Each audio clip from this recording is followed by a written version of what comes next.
Essa é a TV comunitária de Belo Horizonte. Nós estamos começando hoje mais um programa Palavra Ética. Vocês já me conhecem aqui deste programa, eu sou Delze.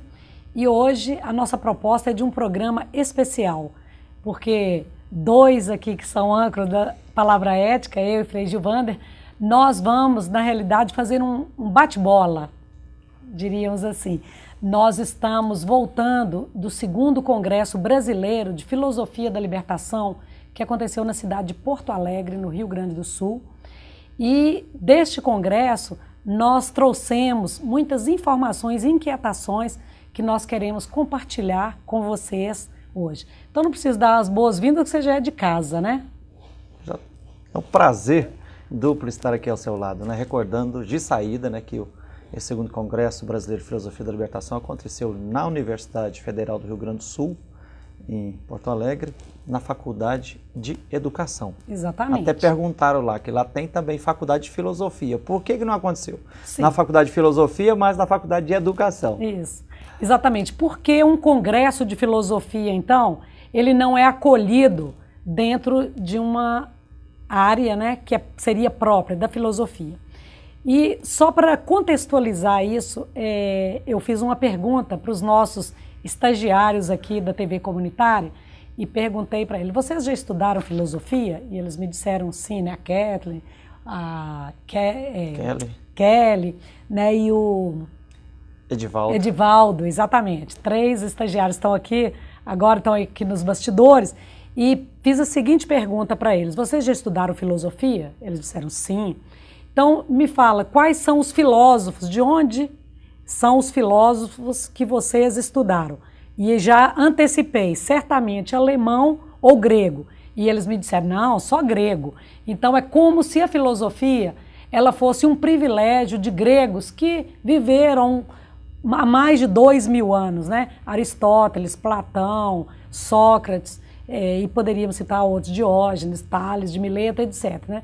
Não é verdade, né? Nós, com a filosofia da libertação, nós descobrimos o seguinte, que em todos os lugares nós estamos pensando sobre a nossa realidade, nós elaboramos métodos de conhecimento da forma como nós compreendemos a realidade. Não é isso, Frei Gilvander? Quer dizer, essa velha... E você que é da área, né? Você tem graduação em filosofia, né? Exatamente. Fala um pouco para nós aí. Você puxando a conversa aqui, estava passando na minha memória aqui um monte de coisa, porque há 29 anos atrás, na Universidade Federal do Paraná, em Curitiba, eu tive a alegria de começar 5 anos de filosofia. E fiz o bacharelato e a licenciatura. Nesses 5 anos de filosofia, há 29 anos atrás, tinha também essa disciplina, Filosofia da Libertação. Então, foi o meu primeiro contato com a filosofia da libertação. Aí fomos descobrir, e naquela época, na Universidade Federal do Paraná, quer dizer, havia uma pluralidade de linhas filosóficas, de perspectivas de pensamento, né? E, além da filosofia clássica grega, além dos grandes filósofos europeus, né? Então quer dizer que os alemãos. europeus são grandes e os nossos são pequenos? Aí depois vamos ver, não, esse negócio não é por acaso, é intencional, né? Mas vamos ver que tem várias janelas de se falar sobre filosofia da libertação, mas uma das janelas diz que na década de 60, do século passado, século XX, então assim, vários pensadores latino-americanos começaram a pensar uma outra filosofia, uma nova epistemologia, chamada novas epistemes, um pensamento predominantemente, eminentemente latino-americano, né? Para se desgarrar e tentar superar muitos dos limites e das contradições do eurocentrismo, do antropocentrismo, né?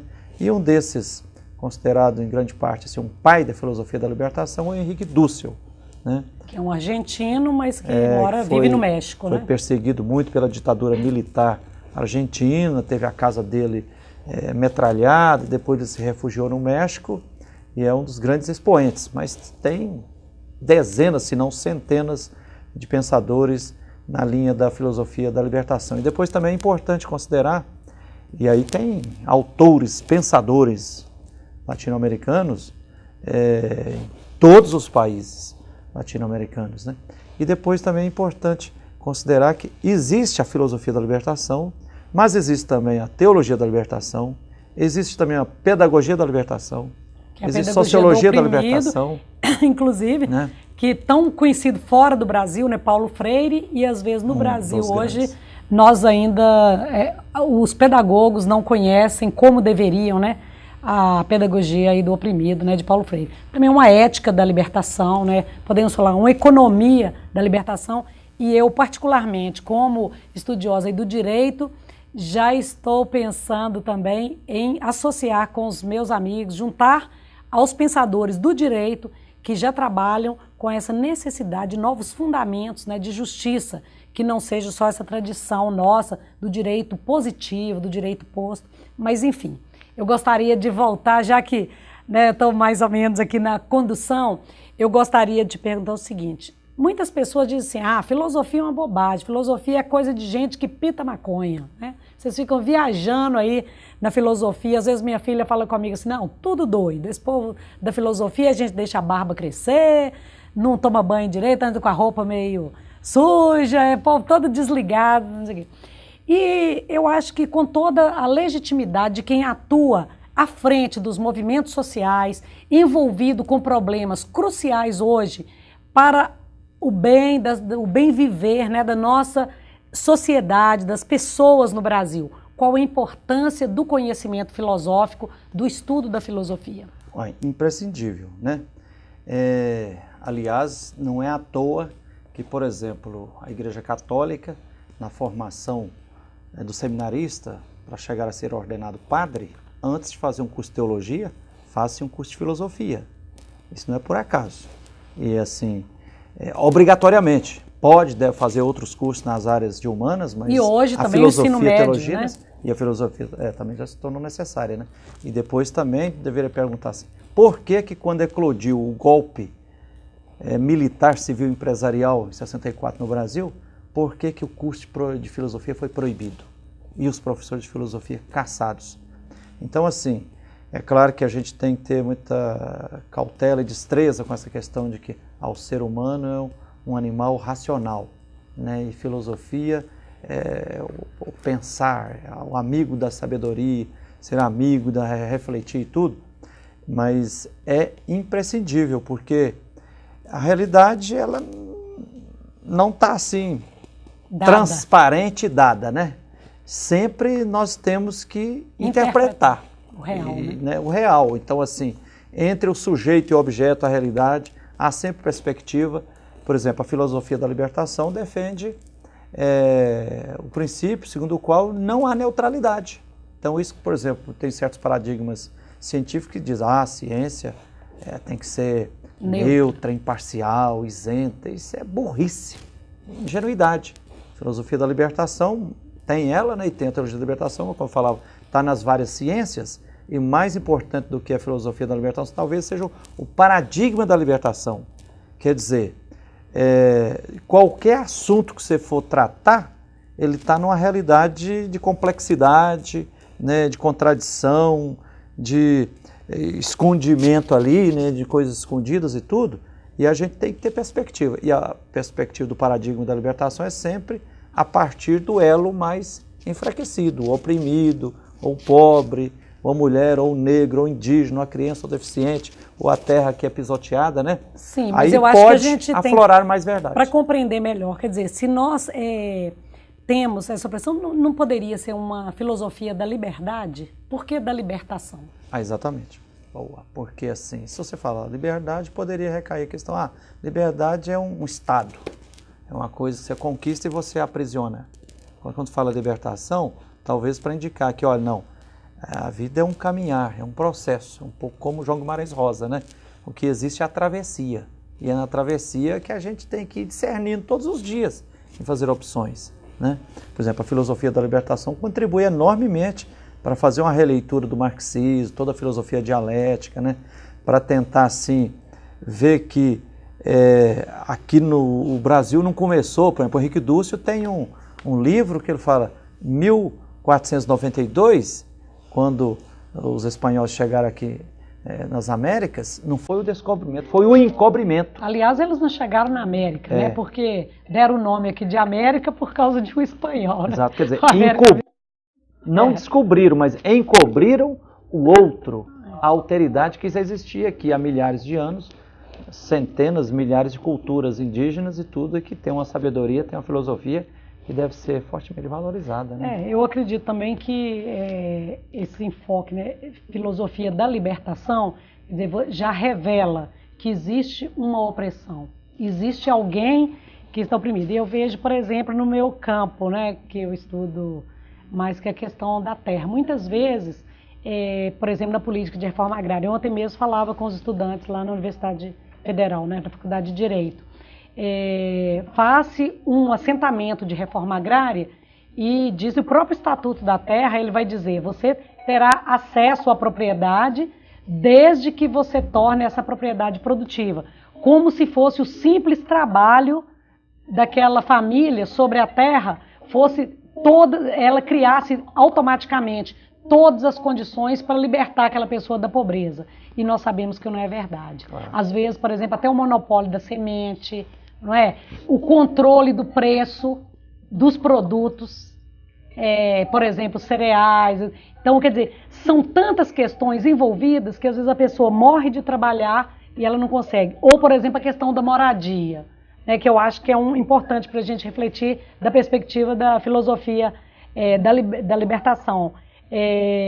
Muitas pessoas, quando está acontecendo, por exemplo, uma reintegração de posse, às vezes pessoas pobres chegam e falam assim, esse povo é folgado, eu comprei a minha casa, por que que ele também não compra? Como se fosse, de fato, se todas as pessoas elas estivessem nesse patamar de igualdade, de liberdade, e fosse possível, né? E o que a gente vê é o seguinte, para a pessoa, às vezes, ter um teto, uma moradia, que é o mínimo fundamental, às vezes a pessoa deixa de comer, deixa as crianças na mais absurda, né? Vulnerabilidade para vender o trabalho, às vezes de dia, de noite, para conseguir fazer uma casa. Então eu pergunto assim, será que é esse tipo de sociedade que nós queremos? Né? Então eu vejo muito, nós estamos já me deram sinal que está terminando o nosso primeiro bloco, o tempo voa, mas eu acho que dessa sua experiência você poderia voltar para a gente pensar, quer dizer, a filosofia da libertação ela não fica só elocubrando, né? Mas esse compromisso da filosofia da libertação, de fato, com a realidade concreta, né? O que pega e da perspectiva do oprimido. O filósofo da libertação normalmente é um militante. Ele não apenas pensa, escreve, mas ele está comprometido em alguma frente com a construção de uma sociedade justa e solidária. Exatamente. Então, olha, nós estamos hoje aqui, eu e Frei Gilvander, nós trazendo para vocês essa informação sobre o fortalecimento, uma nova caminhada, e nós estamos, não só nós, mas todos os participantes desse segundo Congresso Brasileiro de Filosofia da Libertação, de fortalecimento dessa nova forma de pensar, de organizar o nosso pensamento, a nossa compreensão sobre a realidade e para a gente, a partir daí, entabular, né, novas saídas, novos projetos para a nossa vida em sociedade. Nós vamos fazer um pequeno intervalo e voltamos daqui a pouco com o nosso programa Palavra Ética.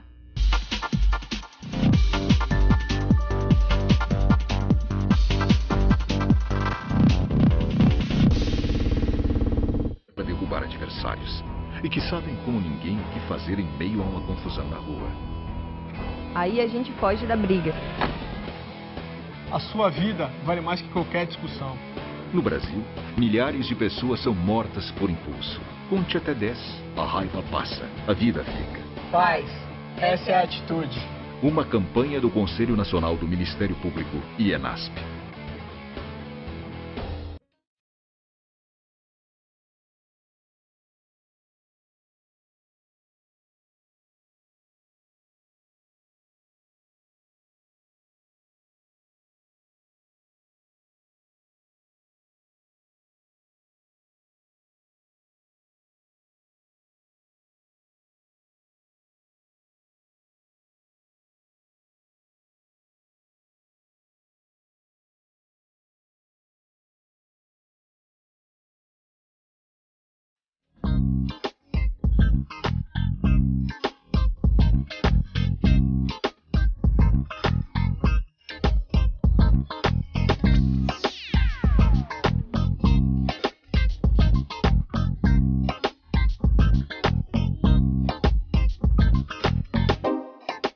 Bem, então nós estamos voltando com o segundo bloco do nosso programa Palavra Ética de hoje, aqui na TV Comunitária de Belo Horizonte.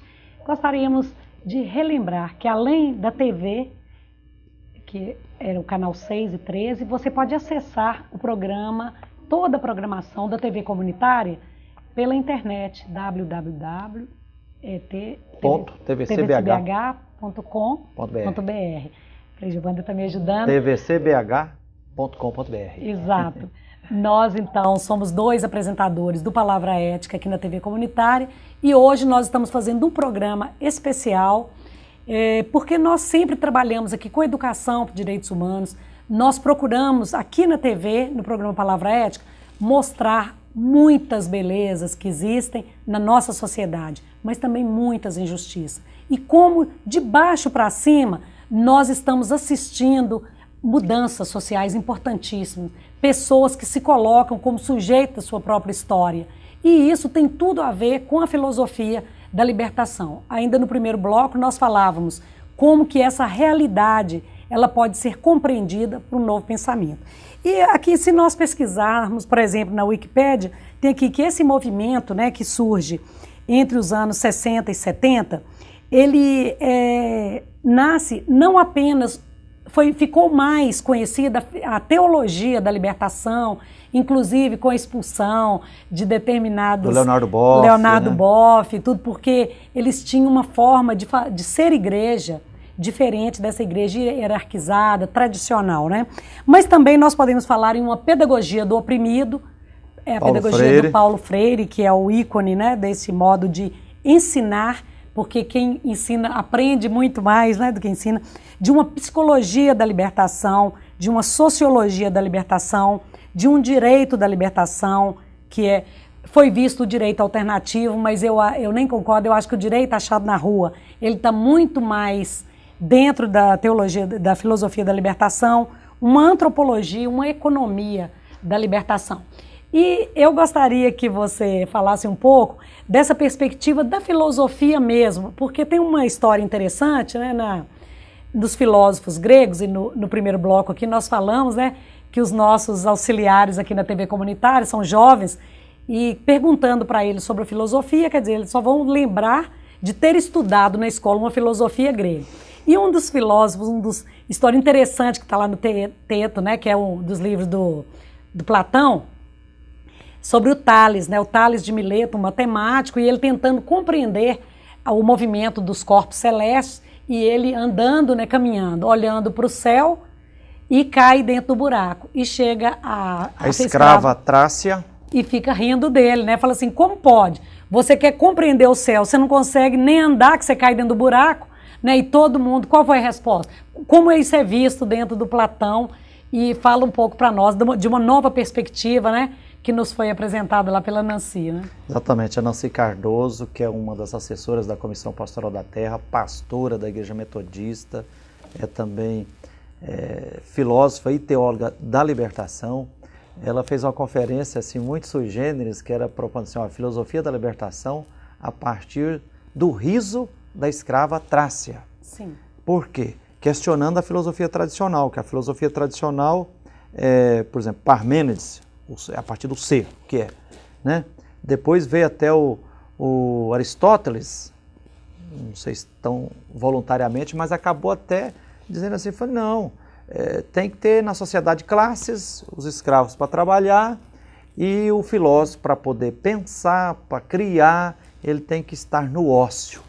Seria, né? A cabeça e os escravos são as pernas. Né, e aí talvez já começou a engenhosidade para se criar uma sociedade de classes com interesses antagônicos e tudo. A partir do trabalho, né? E aí quer dizer, aquele está pensando no ócio, mas ele está sustentado por quem está trabalhando.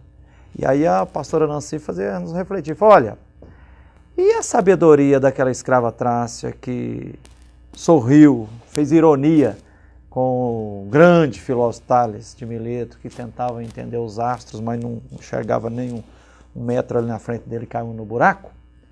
E aí ela se chamava atenção. Ora, filosofar a partir da escrava Trácia, quer dizer, a partir dos escravos, a partir do pobre, a partir do outro, que é outro mesmo, porque na filosofia da libertação, como uma categoria que vem de Emmanuel Levinas, tal da alteridade, propõe-se uma verdadeira revolução copernicana. Quer dizer, não é a afirmação do ser, do eu, mas é perceber a diferença, o outro que é outro mesmo. E isso faz em todas as áreas do conhecimento. Por isso que o paradigma da filosofia é muito inspirador. Por exemplo, na área da história.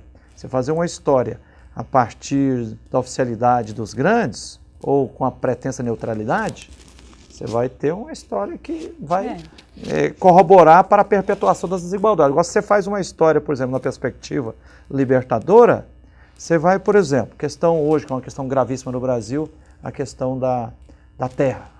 O Brasil continua com a estrutura fundiária iníqua, né? Aí muita gente fala assim, não, para ser o dono da terra basta ter o título, uma escritura, um registro e pronto. Aí a gente vai ver a história da propriedade da terra, a gente vai ver que isso é recente, é coisa da modernidade, que o que é mais antiquíssimo mesmo é a posse. O uso comunitário da terra. O uso comunitário. Você vai para os povos indígenas, nem pensam em ter a propriedade coletiva, nem coletiva nem privada. A terra é da União. Vai para os quilombos dos negros, não interessa ter a minha terra, interessa que nós temos uma família aqui, tem 300 parentes. Então as comunidades originárias, quer dizer, a posse é muito mais antiga e tem muito mais força de vida. Então por que absolutizar um papel que muitas vezes é até forjado em escritórios, em cartórios aí, com idoneidades questionáveis, né? Eu acho interessante essa passagem, né, no pensamento de Platão também da escrava Trácia, porque ela é ridicularizada, porque fala assim, quem é você para entender, para compreender o valor, quer dizer, a capacidade dessa pessoa, ele está tão acima de você que você ri, mas você é uma pobre coitada, você nem compreende o grande pensamento. Então eu vejo muito isso na política também, né?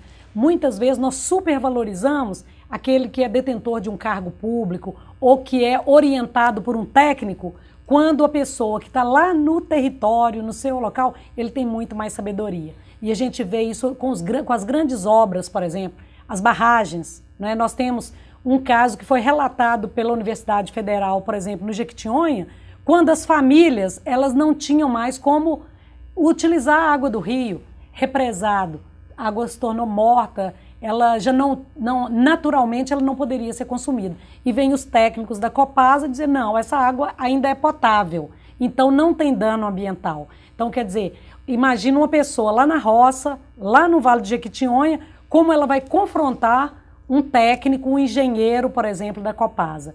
Então, acho que essa passagem da escrava Trácia, numa perspectiva da filosofia da libertação, ela vai nos mostrar o seguinte, a escrava não tem nada de ridícula, né? Ela está dizendo, de que adianta? Ela é uma filósofa, porque de que adianta você também ficar nessa viajação de estudo dos astros se você não consegue compreender? E depois, muitas vezes, criando um saber que tem a pretensão e a arrogância de ser superior. Aí a gente vem a pedagogia da libertação, por exemplo, Paulo Freire falou, não existe saber superior e inferior, existem saberes diferentes.